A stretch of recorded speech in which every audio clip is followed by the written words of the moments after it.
It's just been a lot the past couple of weeks, it seemed like. We're going to do our subtle practices, but about things that can provide a sense of hope. And there's three things that come to mind. One is a breathing technique that will lighten the mood. There's you can do a mala, which is your prayer beads, mala or rosary. I'm going to show you how to use the beads and also how to count with your fingers if you don't have a set of beads. And then you can also do, there's a mudra that we can do that is supposed to create a sense of trust and acceptance in what's happening. So we're going to start with the mala, actually. So just the anatomy of a mala, whoops, they are 108 beads, except the one that has the tassel connected to it. And the tassels, sometimes they're fabric, they can be leather, they can be metal, they can be string, all kinds of different things. That one that the tassel connects to, kind of like the bottom of the mala, is called the guru or the meru bead. And mine has sort of some little dangly things hanging off the end. That one is typically larger than the rest, and this one is not part of the 108. That is said to hold all of the spiritual potential of you using the mala for meditation. Now, I was taught that you should not wear your mala that you use for meditation as jewelry. If you want to wear a mala for jewelry, get a different one. Have a special one that you use for meditation, because the intention behind the mala should be very internal focused, whereas wearing something for jewelry is more of like an outward expression of, potentially your spirituality. I liken it to, people wear crosses all the time, but this is different. This is more, it's for your mindfulness practice. Okay.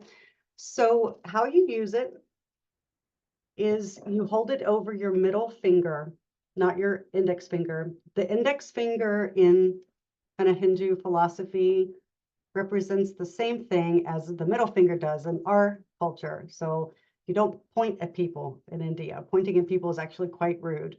The middle finger is the one you hold it over. Your index finger is also associated with your ego.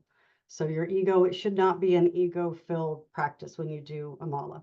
So you take your dominant hand and you're going to hang the big bead, the meru bead, right over. I use the knuckle that's sort of the knuckle that's here, like this part of my finger right there. I'll hang it right over that crease because that's kind of a comfortable spot for it to sit. And then I'm going to hold it facing my chest. My thumb is going to go onto the bead above the one with the tassel. That's number one. And then while you say your mantra, you'll hold that bead. And then when you breathe in between saying your mantra, and I'll show you, this is what it'll look like from your perspective. You'll pull down and then put it onto the next bead, say your mantra. As you breathe in, you pull down and go to the next bead. So you keep a little, what I do is I don't know if you can see that, I kind of slide, and then I slide my thumb up, and then I slide it down. So I'm not taking my thumb off, because then I kind of forget which bead I'm on. My finger always touches. I just kind of slide up the bead and then pull the bead down with my finger down. Okay. So I don't lose track. Now there's no harm in looking at, what you're doing, but eventually you want to get to where you can do it without your eyes open. There's also no harm in, as you're going along, looking and saying, oh, how far have I done it? Am I halfway yet? And when you're halfway, of course, the meru bead will be hanging down here. You'll go all the way around. It's 108 times. When you get to the big bead again, you might feel it coming if it's much larger than the rest, but you can also watch. You don't cross it. You go 108 would be the one under the big bead. Okay, you never want to cross over it. It's sort of taboo or not recommended. The idea with this is that you're trying to connect the mantra that you're saying with the physicality of the mudra, the physicality of the mantra. And I'm sorry, my words today, too many M words. Let me start that sentence over. You're connecting the mantra, which is what you say, with the physicality of the mala. And those two things together are hopefully keeping your mind very focused. Okay. Now, way back in the beginning of the year, we looked at our sankalpas, right? The sankalpas that we use during Yoga Nidra.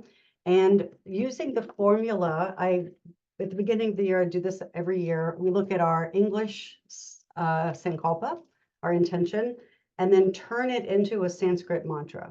So what I did is I created a Sanskrit mantra based on hope, using that same formula. And we're going to use the Bija Shrim, SHRIM, which is for abundance and sort of to create something. And we are going to use the word for hope, which is asha. So the formula is Om, the Bija mantra, the word that you're trying to create, and then namaha. Namaha is like namaste. It's just a different form of that word. So it's Om, Shrim, Asha, Namaha. Om, Shrim, Asha, Namaha. And I will write it in the chat in case you want to see it written out. So Om, Shrim, and it's going to look like ASHA. I'm going to use two A's because it's an asha, not asha, asha, namaha. Okay, Om, Shrim, SHRIM, asha, ASHA, and then namaha. Now you can choose to do this aloud. You could whisper it or silently, and it just depends on really what you are trying to, like what feels right.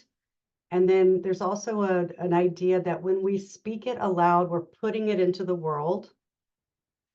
So for the election results, I like the aloud because we're trying to put that out into the world. We're also going to receive it ourselves, but we're trying really to put it out in the world.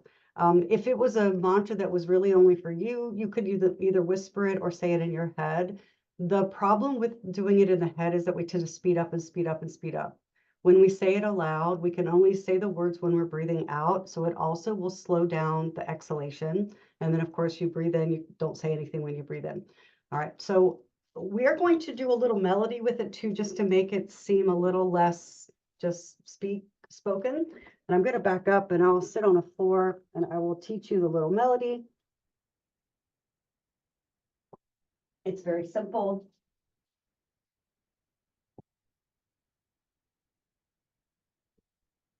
My shruti box is in the trunk, so I'm just going to go without it today. I like to hold my hand down. Instead of trying to hold my hand up here, my arm gets tired.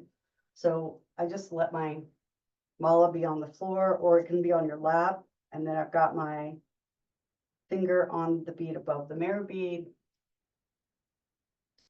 Now with the other hand, let's take the thumb and the index finger together. So with your left hand, if you're right-handed, of course, touch those two fingers together and just let the hand cup around the knee. So this is just to help you stay focused. So just relaxing your shoulders. Take a couple of breaths.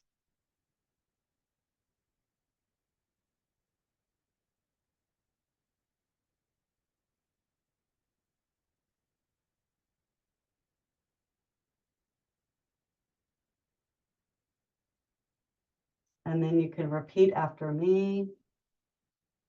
Om Shrim. And I'll do it with you. Om Shrim. And then Asha Namaha. Asha Namaha. The whole thing together. Om Shrim Asha Namaha. Hold down on the beat, go to the next one. Om shrim asha namaha. Go to the next. Om shrim asha namaha.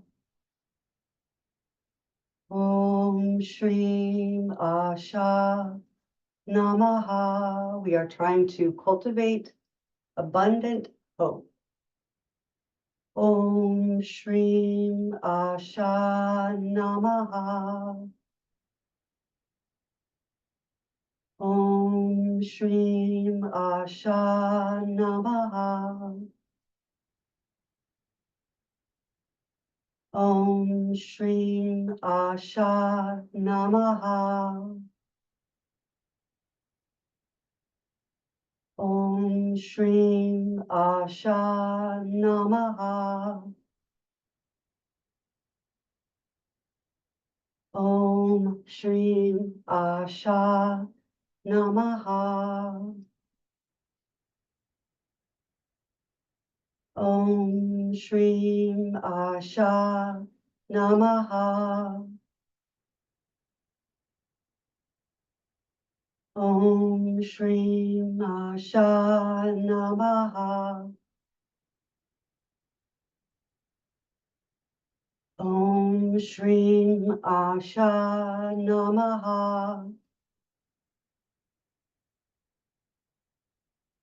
Om shrim asha namaha.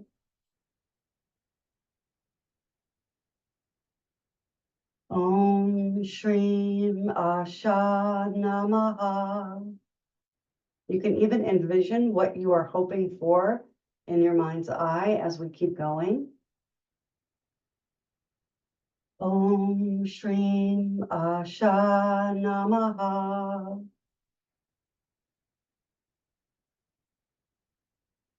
Om shrim asha namaha. Om shrim asha namaha.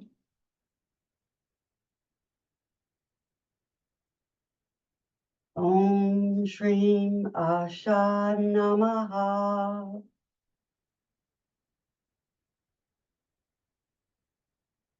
Om shrim asha namaha.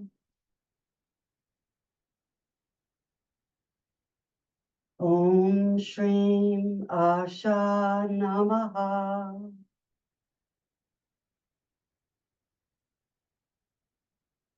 Om shrim asha namaha.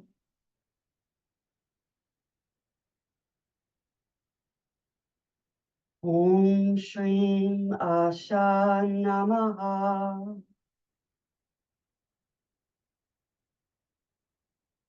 Om shrim asha namaha.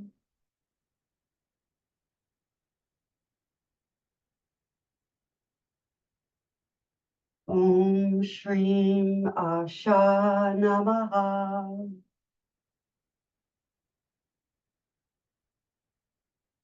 Om shrim asha namaha.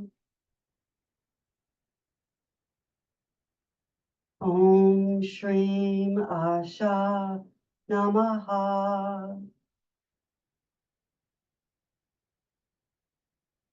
Om shrim asha namaha.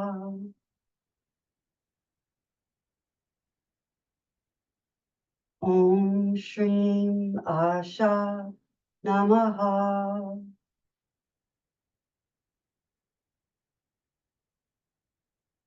Om shrim asha namaha.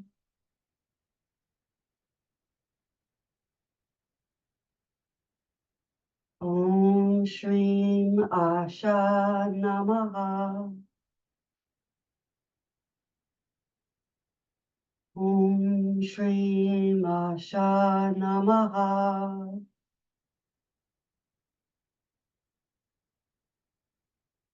Om shrim asha namaha.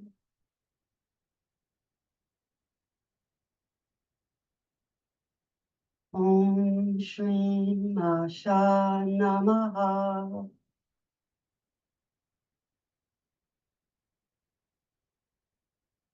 Om shrim asha namaha.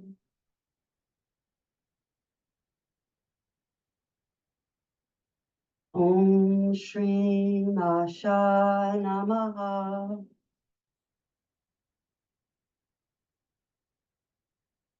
Om shrim asha namaha.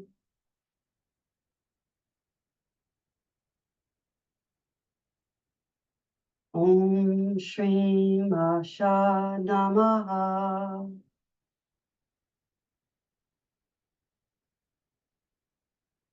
Om shrim asha namaha.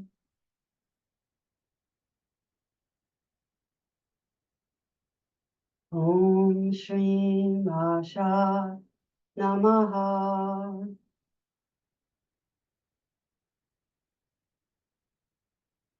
Om shrim asha namaha.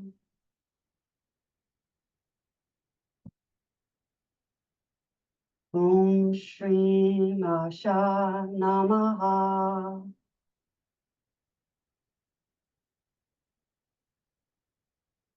Om shrim asha namaha.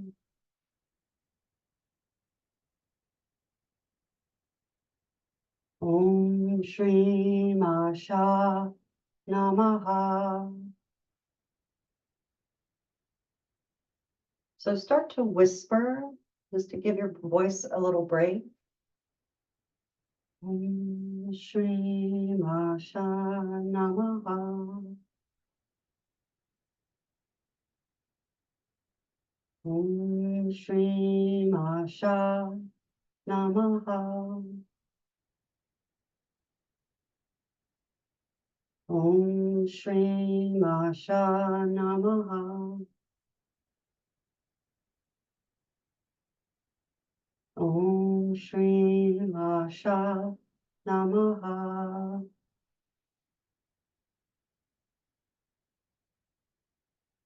Om shrim asha namaha.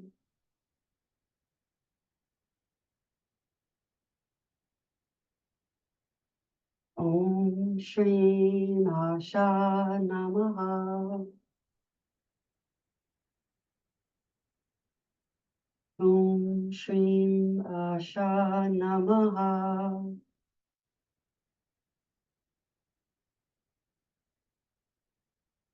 Om shrim asha namaha.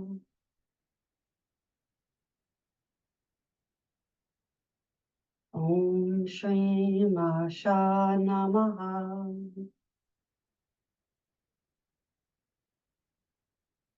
Om shrim asha namaha.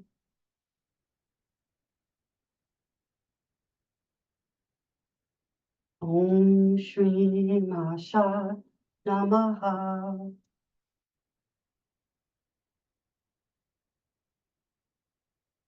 Om shrim asha namaha.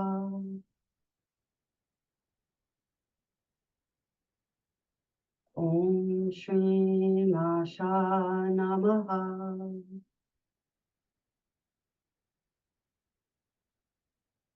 Om shrim asha namaha.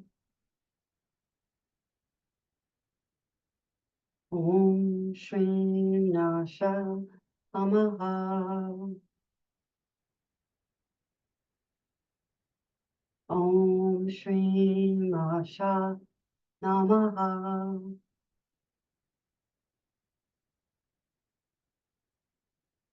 Om shrim asha namaha.